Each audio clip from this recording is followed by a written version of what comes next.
সবাইকে নমস্কার দিয়ে শুরু করছি আজকের ভিডিওটি। প্যানে পরিমাণ মতো তেল দিয়ে রসুন কুচি, পেঁয়াজ কুচি আর কাঁচামরিচ দিয়ে ভালো করে একটু ভেজে নেব। মরিচগুলো দিয়ে একটু ভেজে নিতে হবে, তাহলে মরিচগুলো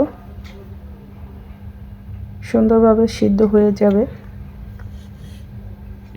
এখন দিয়ে দিচ্ছি স্বাদ মতো লবণ।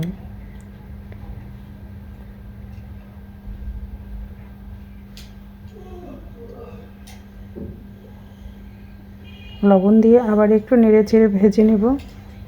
খুন্তি দিয়ে কাঁচামরিচগুলো এভাবে কেটে দিচ্ছি।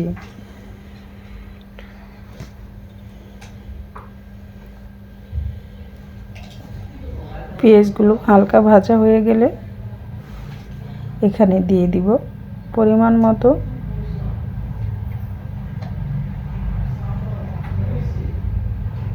হলুদ গুঁড়া,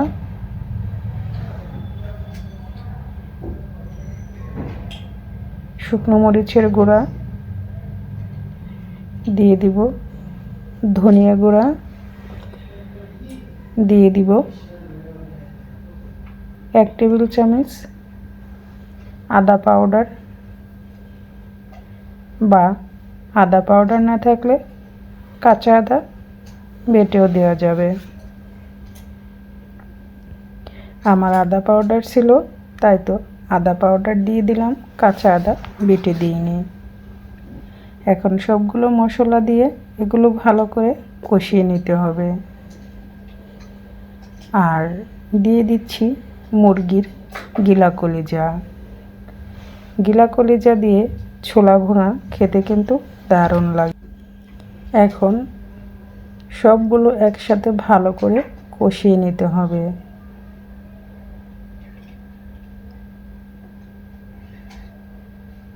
মুরগি গিলা কলিজা অনেকেই দেখা যায় পছন্দ করে, আবার পছন্দ করে না। তবে এভাবে রান্না করলে ছোট থেকে বড় সবাই চেটেপুটে খাবে। কারণ মুরগির গিলা কলিজা দিয়া ছোলা ভুনা খেতে কিন্তু অসাধারণ লাগে। দিয়ে দিলাম এলাচ দারচিনির পাউডার 1/2 টেবিল চামচ।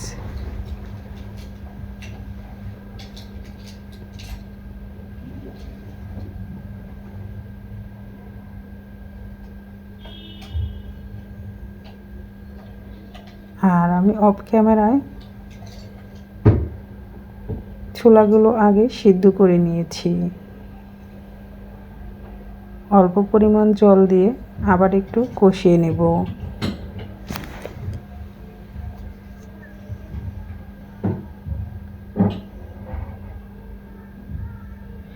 আমি যতটুকু পরিমাণ জল দিয়েছি সবটুকু জলে কিন্তু শুকিয়ে নেব। আমার গিলা কলিজা কিন্তু কষানো হয়ে গিয়েছে। যখন এই অবস্থায় কষানো হয়ে যাবে তখন এখানে দিয়ে দিতে হবে সিদ্ধ করে রাখা ছোলাগুলো।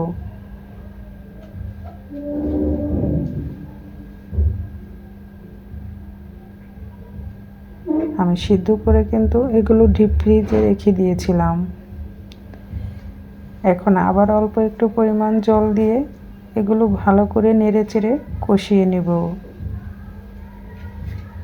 এভাবে গিলা কলিজা দিয়ে ছোলা ভুনা করলে সকালের নাস্তা, বিকেলের নাস্তা বা বাচ্চাদের স্কুলের টিফিন করে দিলে খুবই মজা করে খাবে সবাই। এখন যতটুকু জল আছে সবটুকু জলে নেড়েচেড়ে শুকিয়ে রান্না করে নেব। দেখতেই পেলে বন্ধুরা কত সহজে অল্প উপকরণ দিয়ে ঘরে থাকা মুরগির গিলা কলিজাগুলো দিয়েই তৈরি করে নিলাম মজাদার ছোলা ভুনা। তোমরা যারা এখনও মুরগির গিলা কলিজা দিয়ে ছোলা ভুনা খাওনি, করে দেখতে পারো, খেতে কিন্তু অসাধারণ লাগে। আমার ছোলা ভুনা কিন্তু হয়ে গিয়েছে। এখন চুলা থেকে নামিয়ে নেব। কেমন হলো আমার ছোলা ভুনা তৈরি করাটা অবশ্যই কমেন্টস করে জানাবে। আর ভালো লাগলে লাইক, কমেন্ট, শেয়ার করে আমার পাশে থাকবে। সবাইকে অনেক ধন্যবাদ আমার ভিডিওটি ফুল ওয়াচ করার জন্য। এভাবে সাপোর্ট করে আমার পাশে থেকো এবং আমাকে সামনের দিকে এগিয়ে নিয়ে যেতে সাহায্য করো। সবার সুস্থতা কামনা করে আজকের ভিডিওটি এখানেই শেষ করছি।